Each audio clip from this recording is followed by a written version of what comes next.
मनाली के जंगल में टूनी चिड़िया अपने पति कालू कौवे के साथ रहती थी। उसके पास थोड़ी सी जमीन थी जिस पर दोनों पति पत्नी खेती किया करते थे। कुछ समय बाद उनके घर एक बेटी ने जन्म लिया। टूनी चिड़िया ने उसका नाम टुनटुनी चिड़िया रखा। वहीं एक हादसे में कालू कौवे का पैर टूट जाता है। तभी से टूनी चिड़िया ने घर और बाहर की जिम्मेदारी संभाली। टूनी चिड़िया अपने खेतों में बहुत ज्यादा खाद डालती थी, जिसके कारण धीरे धीरे उसका खेत बंजर हो गया।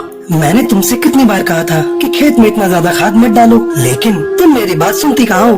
अब देख लिया ना, पूरा खेत बंजर हो गया। हाँ कालू, ये सब मेरी गलती है। मैंने तुम्हारी बात कभी नहीं सुनी। मैं शहर के जंगल जाकर कल ही काम की तलाश करूँगी ताकि घर गृहस्थी अच्छे से चल सके।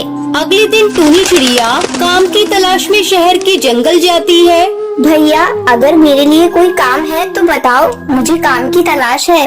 लेकिन वो पक्षी उसे काम नहीं देता। फिर टूनी चिड़िया दूसरी दुकान पर जाती है।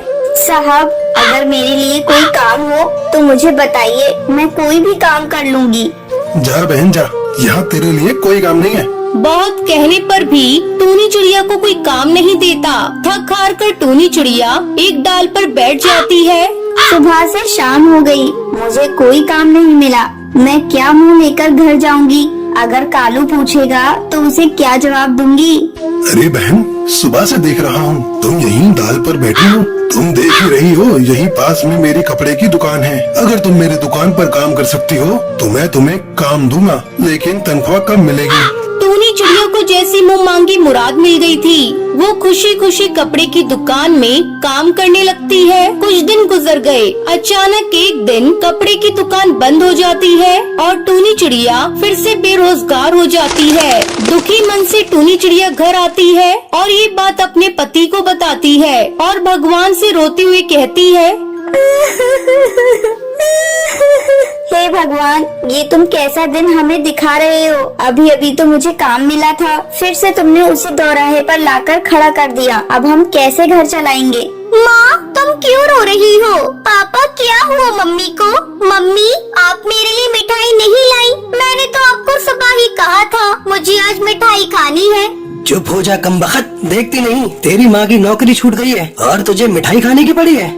इस बेचारी को तुम क्यों डांट रहे हो? इसमें इसका कोई दोष नहीं, ये सब मेरे भाग्य का दोष है। उस दिन पूरा परिवार बिना खाना खाए ही सो गया। अगले दिन टूनी चिड़िया से मिलने उसकी हरी काकी घर आती है। अरे काकी, आप और यहाँ, आपके घर सब ठीक तो है ना? क्या करूं बिटिया, अब तुम लोगों के सिवाय इस दुनिया में मेरा कौन है, इसलिए तुम लोगों से मिलने चली आई। और टूनी बेटा, तू बता, तू आजकल क्या कर रही है?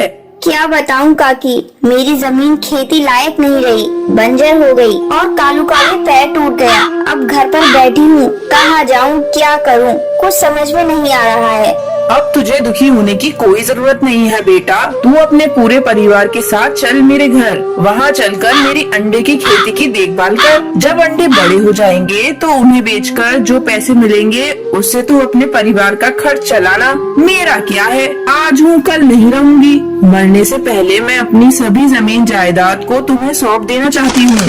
टूनी चिड़िया अपने पति और बेटी के साथ हरी काकी के घर चली जाती है और अंडे की खेती करने लगती है। मम्मी, आज मैं आपके साथ अंडे के बगीचे में जाऊंगी और बहुत सारे अंडे खाऊंगी।